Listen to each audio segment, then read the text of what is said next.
எப்பொழுதும் துதி. எனக்கு அன்பான சகோதரா சகோதரியே, நம் ஆண்டவர் வாக்கு பண்ணினால் அதை அவர் நிறைவேற்ற வல்லவர். நிறைவேற்ற வல்லமை உள்ள தேவனை துதிப்போம், வாருங்கள். வாக்கு தத்தும் செய்த கர்த்தரே, வாக்கு மாறா உண்மை நாதரே, வாக்கு நம்பி வந்து நிற்கிறோ, வல்ல ஆவி மாறி ஊற்றுமே.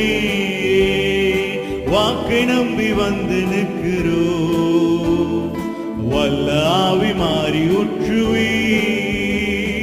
தேவனே நீர் பெரியவர், தேவனே நீர் பரிசுத்த, தேவனே நீர் நல்லவர், தேவனே நீர் வல்லவர்.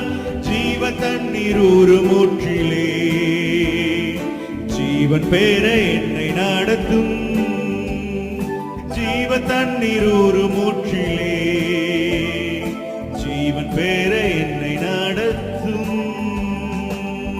நாம் உயிர் பிழைக்கும்படியாய் தம்முடைய ஜீவனை நமக்காய் கொடுத்தவரை பெரியவர், பரிசுத்தர், வல்லவர், நல்லவர் என்றெல்லாம் சொல்லி அவரை துதிப்போம். துதியினால் ஜெயம் எடுப்போம். ஆமேன், ஆமேன்.